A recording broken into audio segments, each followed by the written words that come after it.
sesuatu yang barangkali Allah uji untuk kita, itu sesungguhnya adalah menjadi nasihat untuk kita. Nah, kalau ini terus dilakukan, insya Allah orang akan ke depannya, insya Allah dia akan terus makin menjadi lebih baik.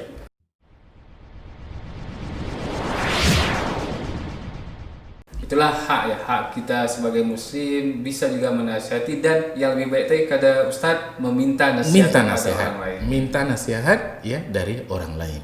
Dalam Quran tuh surah Al-Asr, watawasau bil Watawasau, masya Allah, syukri luar biasa. Watawasau bil haqqi, watawasau bis sabri. Nah, tawasau bil haqqi, tawasau bis sabri ini adalah untuk menciptakan kesolehan kolektif, kesolehan bersama. Kalau illal ladzina amanu wa amilus shalihat, orang beriman dan beramal soleh itu soleh pribadi. Soleh pribadi belum cukup. Nah, nasihat ini dalam rangka untuk menciptakan kesolehan kolektif, kesolehan bersama.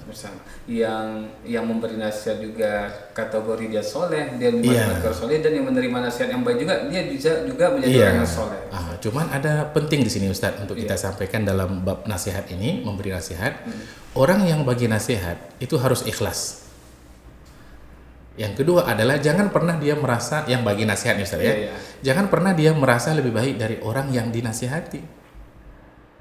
Dan orang yang menerima nasihat juga harus ikhlas, dan jangan merasa bahwa dia lebih parah daripada orang yang dinasihati. Ini ada syarat hati lah Ustaz. Syarat hati, sehingga kalau nasihat keluar dari hati, dia akan masuk ke dalam hati. Karena Ustaz, kita ini nggak tahu hari ini memang tinggi iman kita. Ya kan, kita bisa kasih nasihat sama orang lain, tapi ada saat iman kita turun, dan saat itulah kita perlu dinasihati orang lain, karena iman itu yazidu wa yanqus. Makanya Allah mengatakan tawasau bil haqqi, tawasau bis sabri. Di situ ada alif Ustaz. Tawasau artinya musyarakah. Musyarakah itu adanya saling. Nah, kalau suasana ini dihidupkan Ustaz, saling memberikan nasihat, itu luar biasa insyaallah. Masya Allah. Ini kajian luar biasa. Kajian tafsirnya nangkup semua. Iya. Baik Ustaz, kemudian yang lain Ustaz. Yang berikutnya Ustaz Syukri, disebutkan oleh baginda Rasulullah sallallahu alaihi wasallam adalah kata Nabi, wa iza atasa fahamidallah fashammithu. Kalau dia bersin, Ustaz. Ya. Kemudian dia fahamidallah, dia ucapkan alhamdulillah. Kemudian kita yang mendengar orang yang bersin setelah dia mengucapkan alhamdulillah, kita katakan yarhamukallah. Luar biasa Ustaz. Ini masalahnya sepele Ustaz ya, tapi haknya ada di situ. Luar biasa. Kenapa? Karena bersin itu, kenapa orang bersin? Bersin itu menunjukkan orang itu diberikan kesehatan oleh Allah Subhanahu wa taala. Tanda orang sehat. Kalau tak bersin bukan tak sehat. Iya. Dengan bersin itu barangkali penyakit-penyakit yang ada di hidungnya ya bisa keluar. Makanya dianjurkan oleh Nabi untuk mengatakan alhamdulillah. Segala puja dan puji bagi Allah. Kemudian orang yang mendengarnya mengatakan yarhamukallah. Berarti saya misalnya mendengar orang yang bersin, maka saya ucap yarhamukumullah. Yarhamukumullah atau yarhamukallah. Itu artinya semoga Allah memberikan rahmat kepadamu. Luar biasa Ustaz. Yang bersin alhamdulillah, kemudian didoakan lagi oleh sahabatnya, semoga Allah berikan rahmat kepadamu. Dan balik kata Nabi, orang yang bersin ini setelah dia mendengar ucapan doa rahmat dari orang lain, yahdikumullahu wa yuslihu balakum. Semoga Allah bagi hidayah kepadamu dan memperbaiki keadaanmu. Luar biasa. Begitu saling sambut-sambutan. Subhanallah Ustaz, beginilah seharusnya kehidupan seorang muslim dengan muslim lainnya, saling mendoakan, saling berkasih sayang. Luar biasa. Tidak ada kebencian, tidak ada kedustaan, tidak ada pengkhianatan. Luar biasa Ustaz.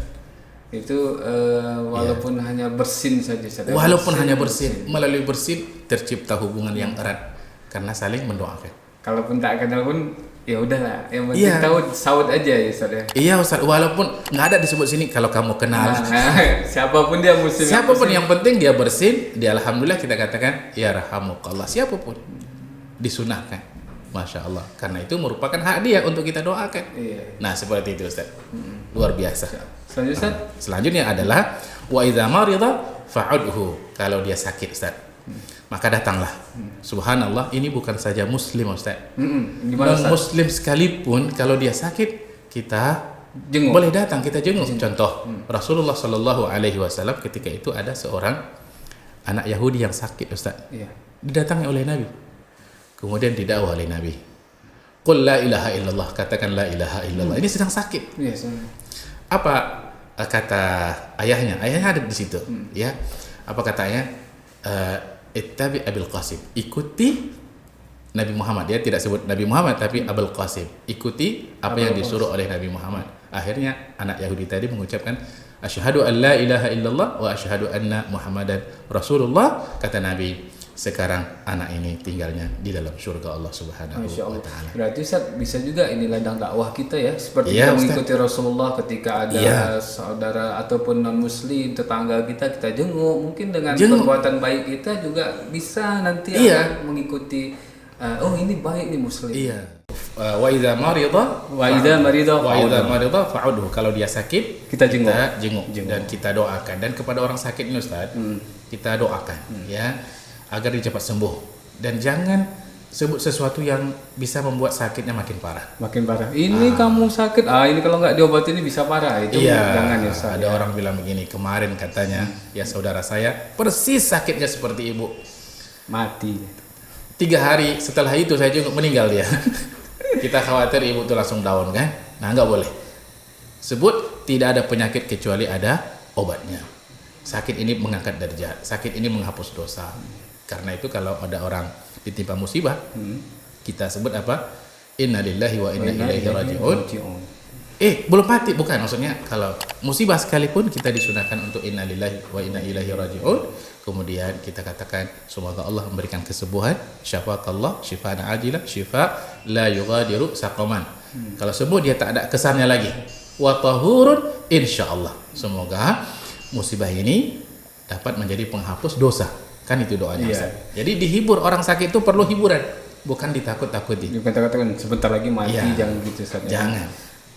Dan yang terakhir adalah kata baginda Rasulullah Sallallahu Alaihi Wasallam, wa idza mata fatba'hu. Kalau dia sudah meninggal, maka ikuti jenazahnya sampai ke kuburan. Nah, di sini disebut satu bahagian dari fardu kifayah yang sebelumnya dimandikan, dikafani, disolatkan dan dikuburkan. Ini mencakup semuanya. Berarti Ustaz yang dikatakan idza mata fatba'hu dari mulai kita takziah dari awal juga masuk atau hanya ke kuburnya saja? Masuk. Semuanya masuk.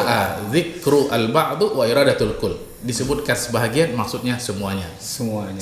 Mencakup fardu kifayah semuanya. Iya, fardu kifayah. Iya, kalau kebetulan kita memang hadir di tempat itu, usahakan fardu kifayahnya kita ikut. Kecuali kalau memandikan terbatas orangnya. Mengkafani terbatas. Salat paling tidak. Pahalanya Ustaz insyaallah kalau misalnya 40 lebih ikut mensolatkan, insyaallah dosanya diampunkan oleh Allah Subhanahu wa taala.